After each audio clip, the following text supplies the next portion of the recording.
Hello, and welcome to another program in which I'm talking about marriage issues. And today I'm going to be talking to you about the rewards for the hard work that you've done.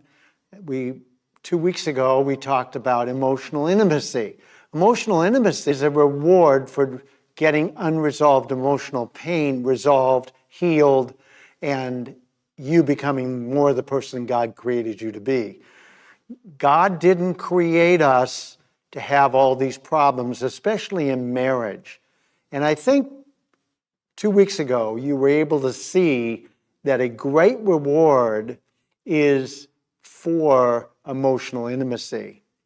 And so today, I'm going to be talking specifically about 4 areas that really are problems for marriage. I've talked about them before in past weeks, and they are the problem that comes with codependency, the problem that comes with emotional immaturity, the problem that comes with triggers, and the problems that come with lack of attachment. Each one of those areas is a specific problem for a marriage.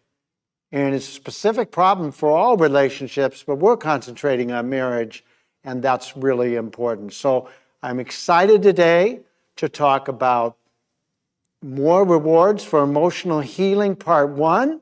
And then next week, I'm going to talk to you about more rewards for emotional healing, part 2. And the way I'm going to do this today is I'm going to actually read from a transcription that I had from regarding codependency, and I want you to listen carefully, and probably you're going to want to take notes. And then after the codependency, we'll talk about emotional immaturity, because those areas, those 2 problem areas, really affect marriages, and we don't want that. But before I do, let me just remind you that this book is the book that I wrote. It's called The Key. It is the key for emotional healing. It's the key for being able to understand what happened to you as a child, because everything that happened to you as a child is being relived today. And Satan has caused parents to bring emotional pain to children through abuse, through neglect, through emotional abuse, psychological abuse, and God forbid, sexual abuse, and also being unemotionally available. So this book addresses that. And you can get this book on Amazon. You can also go to relationshipsrevealed.org, and there you can order the book, but you can also find out about what Relationships Revealed is all about in the 7 books I'm writing, and the one I'm concentrating on now is the marriage book. And so you'll be able to read about that. And then I have a YouTube channel, and the YouTube channel is Relationships Revealed by Pastor Frank Lewis. You can go to that. I think there's 16 videos, maybe 17 on there now, of the videos that I've done. And you may want to go back and listen to the one on codependency, listen to the one on emotional immaturity, listen to the one on triggers, or the one on lack of attachment. Because when you do, you're going to realize it's a big problem in your marriage. It was a big problem in my marriage.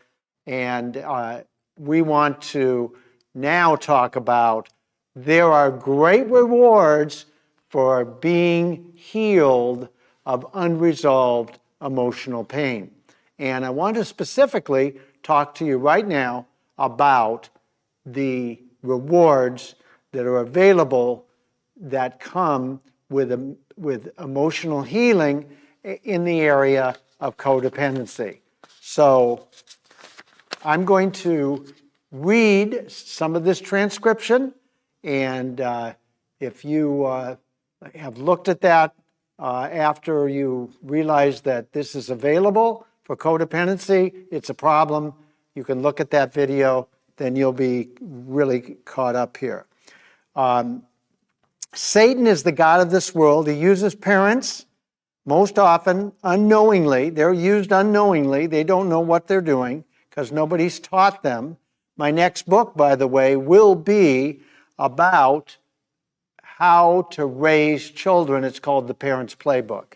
So we'll be getting into that in weeks ahead as we continue giving wisdom, downloads, and revelation that God's given me about relationships. So unknowingly, parents bring pain to their children and they leave them with unresolved emotional wounds. This happens to everybody in the human race. It's not just Christians, by the way, because Satan doesn't know who's going to become a Christian or who isn't.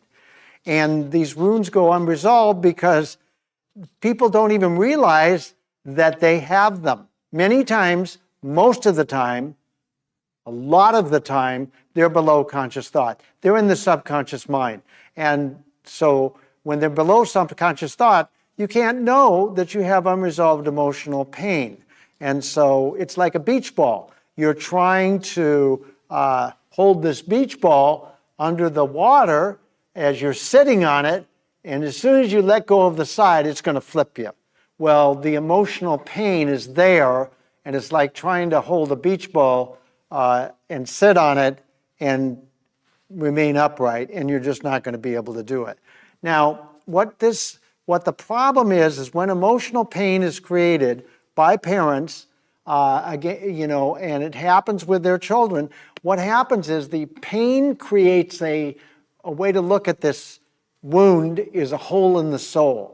And every single person that has a hole in their soul is looking for a solution to the pain that's coming from their hole in their soul. And so that's something that they're looking for, but they're looking for it with all the wrong people. They're looking for it with all the wrong solutions. Drug, sex, alcohol won't fill the hole in the soul. Money won't fill the hole in the soul. Power won't fill the hole. Nothing will fill the hole in the soul. But God can, and His people can, when it's structured properly. And I did a whole video on reparenting, and you can go look at that. So when someone marries in neediness, hoping that their spouse will fill their hole in the soul, that's going to cause a very serious problem. That's going to cause a very serious problem because an adult of the opposite sex cannot heal the childhood wound of another person. It's just a rule. You just have to know that. Your husband, your wife cannot heal or cannot love you enough to fill that hole in your soul. But when you get healed, then you will end up in a situation where you will actually not be one down. A needy spouse will go one down, and the controlling spouse will be one up. Well, that's not how God planned it. And usually it's role reversal, where women are controlling men. Sometimes it happens to be that angry men are controlling women, but that's not the way God designed it. When you're healed, you're going to have a 50-50 marriage. And it's going to be great. It's going to be delightful because that's what God created us for, is equality in marriage, in relationships, equality. But you can't get there unless you've had the healing. So if we don't get the healing, there's a cycle of unmet needs. Needs are not met. Disappointment comes. Resentment comes by the spouse that's one down. Well, we don't want that. So healing puts a person in a place where they will not be one down. They will be equal to their spouse. And that is what happens at the adult level of emotional maturity, which I'm going to talk about emotional immaturity in the next section. So it means that a person who gets healed can be their true, authentic self. I remember when I was married to my wife, I walked on eggshells at a certain time in our marriage because my wife got angry. She had never touched into anger before, but she was very angry. And guess who she was angry at?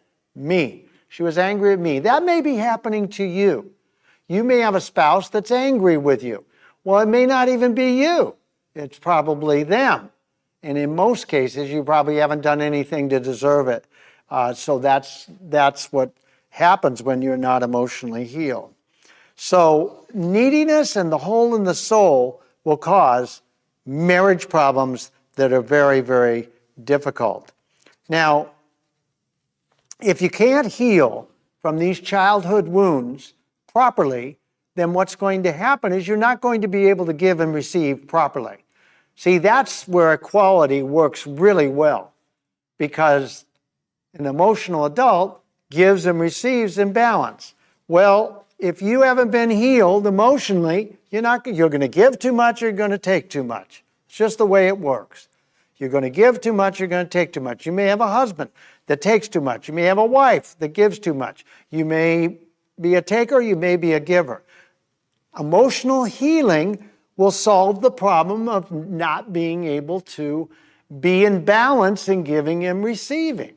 It's very, very important to have that balance. We don't want role switching, but sometimes they will. When a person is emotionally healed in a 50-50 relationship, the wife may be one up for doing the bills, the husband goes one down, but there's still equality. They're still not going to take advantage of each other. See, a needy spouse is going to be taken advantage of. So that's the specific reward, because you're not codependent. What is codependency? Codependency is where the one spouse will look to the other spouse to meet their emotional needs. Well, a spouse, I already told you, can't do that. But if I look to someone else to meet my emotional needs, then I'm needy, and I'm going to be taken advantage of in one way or another. And I've asked many women, do you want to be a mother to your husband? Not one of them has ever agreed that that's a good plan. And I don't want you to think it's a good plan, because it's not. It's not God's best. It's not God's way of having a marriage. And so it's very, very important to realize that emotional healing brings a place where you can actually go one up or one down, but still stay equal. It's very, very important. If you don't have the emotional healing, then the unhealthy spouse will try to manipulate, try to control, try to, cause the other spouse to give them the love they never received as a child. Fill up that hole in my soul. And if they don't, they could get angry. They could get, they could withdraw. But it is not healthy. It's not good for a marriage to have a spouse that's trying to get the other spouse to, by manipulation and control and all this. It just doesn't work. So that's one of the rewards. You get to be your true, authentic self and ask for your needs to be met, and be able to look that way for that. One of the things I just mentioned was that if you're out of balance, you can give too much. My wife absolutely gave too much. She gave all the time, but she couldn't take care of herself, and I'm going to talk about that in a few minutes here. So I had a big hole in my soul until I got emotionally well and emotionally healed. And I looked for my wife and others to fill that gaping hole in my soul. And it just wouldn't work. It didn't work. I tried to make a lot of money, live in the right house, drive the right car, wear the right watch. I'm not wearing that kind of watch now. And so, because I don't need to. And so I'm more emotionally whole and have a very, very satisfying and wonderful life. And so, you need to be able to realize that in order to have a genuine, loving relationship, you're going to have, because you can't be yourself. Remember I think it was even last week, maybe not 2 weeks ago, but last week that I talked about this emotional intimacy. It's what everybody wants. It's the name of the book. The name of the book is What Women Need and Men Want. Everybody wants emotional intimacy. They don't know what it is. I defined it last week, but they don't know what it is. So they don't know how to get it. Well, I've given you a goal, a reason to do the emotional healing work so you can have emotional intimacy. And that's going to bring you into a place where you will absolutely have a better marriage, and it's really going to be good. So, emotionally needy spouse is actually attracted to a rescuing spouse or to a controlling spouse. And that's why they get taken advantage of. That's why they get resentful. And so emotional healing solves that problem. And so we want to be emotionally healed. And so we want to look at, for a minute, Adam and Eve. Look at Adam and Eve. Before the fall, they were naked and they weren't ashamed. Before the fall, they couldn't hurt each other. Before the fall, they were equal. Before the fall, they were fully known. After the fall, they were naked and ashamed, and they had fear, and they hid. Well, you may have a spouse that's hiding. Hiding, you say?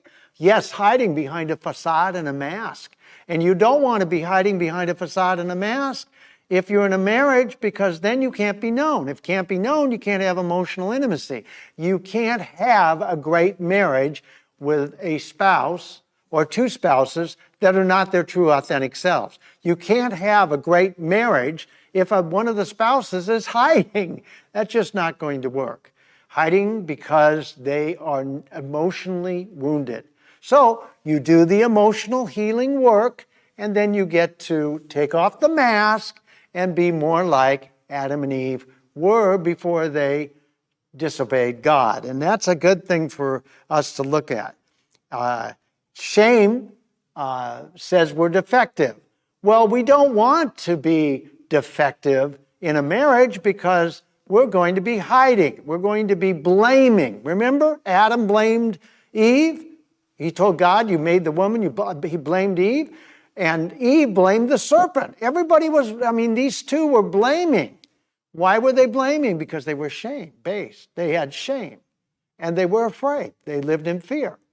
Well, if you live in fear and you have shame, you're going to blame. And I don't think you want blame in a marriage. You don't want to be blamed, do you? I didn't want to be blamed. I was. It was pretty hard. I didn't like it a lot. It didn't work for me. And so you're not going to really like your marriage if you are going to blame each other. It's not going to work well. So you're going to have a heaven on earth marriage if you will do the emotional work that I've talked to you about. This is the great reward. Specifically, you're not going to be a codependent anymore. You're not going to look to your wife or your husband to fill the hole in your soul. You're not going to be one down and taken advantage of and then get resentful, disappointed, hiding. You're not going to be hiding. You're not going to need to hide. You can be your true, authentic self. You can be vulnerable, open, transparent, like we talked about last week, which brings emotional intimacy. So that is the specific reward for doing the emotional healing work in regards to not needing to be codependent. Now we're going to look at the second one, which is emotional immaturity. If you have a spouse that is emotionally immature, or you are a spouse that's emotionally immature, and you're married to an emotionally immature spouse, it's not going to go well. It's going to go very, very badly. So what is emotional immaturity? Emotional immaturity is a place that people find themselves because of the emotional wounds, the emotional pain that has not been resolved in childhood that came as a result of fathers and mothers bringing pain to their children. What does it cause? It causes the development of the child to not go. It's arrested development. It doesn't go the way that it's supposed to go. And so there's 3 different categories that I looked at when we talked about emotional maturity. And the first one is infant, the second one is child, and the third one is adult. We're not going to talk too much about the adult today. We're going to talk about the infant and the child level of emotional maturity, because when you do your emotional healing work, it will lead you through each of the infant level and the child level. Needs and tasks will get done so you can be at the emotional adult level. And that's where you have a marriage made in heaven here on earth. So what happens? What happens to a child becomes an adult that you married or I married, and they are stuck at the infant level of emotional maturity? Now, so that you know, I was the infant. I was the infant. I was the one who really was the taker. I was the one who expected my wife to be my nurturing mother. Ooh, just hard for me to even say today because I've done so much work. But if you are an emotional infant, and by the way, the experts say that 60 to 70 to 80% of the men in the United States are at the infant level of emotional maturity. Well, that is because they didn't get the love they needed. They didn't get the bonding they needed. They got wounded. They got emotionally wounded, and that caused them to stay stuck at the infant level of emotional maturity. What happens at the infant level? Well, the baby, as you recall, cries. Well, I know so many men, because I do men's groups. I know so many men that are not able to even ask other men to help them to do something. They feel like they're not valuable. They feel that they don't ask because they're not valuable. They don't ask because they don't feel worthy. They don't ask because someone could say no. Well, what do you think happens with God?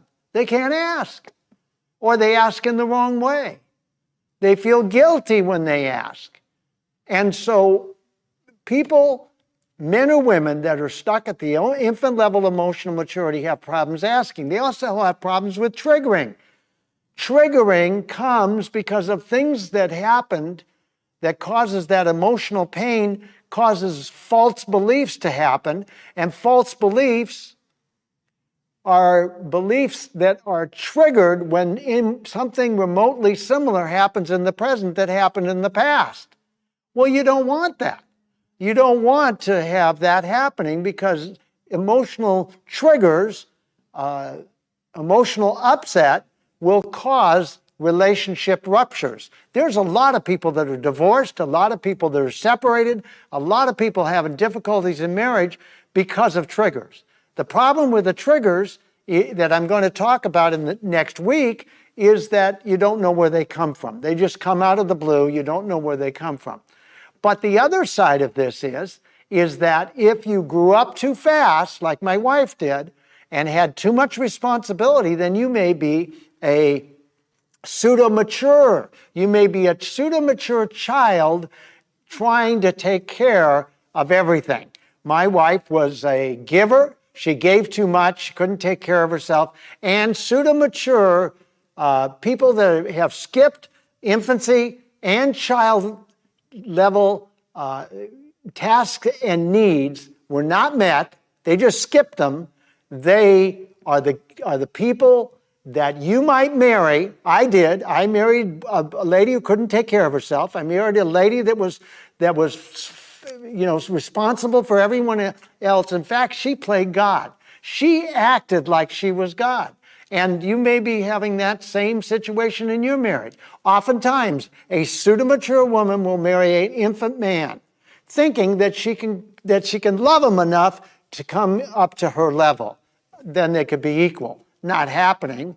It never will happen, but they think that. And so a pseudo-mature child is at the level where they have to go back because behavioral scientists and developmental psychologists tell us we can't skip. So a pseudo-mature child has to go back to infancy, learn how to ask, learn how to get their infant needs met and their childhood needs met. A pseudo-mature adult who marries is a woman or a man that can't take care of themselves. They give too much. Now, why do they give too much? Because they believe that if they give, that they'll get eventually loved. But they always end up with people that can't love them. And so they're giving, trying to get loved, the love they never got as a child, trying to get that hole in the soul filled up, but it can't happen. And so when there is a pseudo-mature child and that child has now gone back to infancy, gone back to childhood, because they've gotten a more emotional healing, guess what? They're going to learn to take care of themselves. They're going to learn to give and receive. The problem with a pseudo-mature child is they can't receive. They just are not good at receiving. And you've got to be good at receiving and giving, and it has to be in balance because that's what adults do at the adult level of emotional maturity. And so this is the problem. But the solution is getting emotionally healed so that you're not a pseudo-mature child and you're not a codependent. It's so vitally important to not be a pseudo-mature child in a marriage relationship. And that is vitally important. If you want a marriage that's made in heaven, right here on earth, you're going to have to be doing your emotional healing work. But there's great rewards. Great rewards because you get to be your true, authentic self. You get to be vulnerable, transparent, honest, and you get to trust. See, these two different problem areas that I've just talked to you about, there's not trust of the spouse. There's not trust of and love of self. And so how can you love another? So what we're looking at is the two things today that can keep you from emotional intimacy and having a great marriage. God is good. He's good all the time, and He's going to show you how to be able to get healed. And you can go back and look at the videos on healing that I've talked to you about, and you can have a great marriage right here on earth as it is in heaven. That's good for you.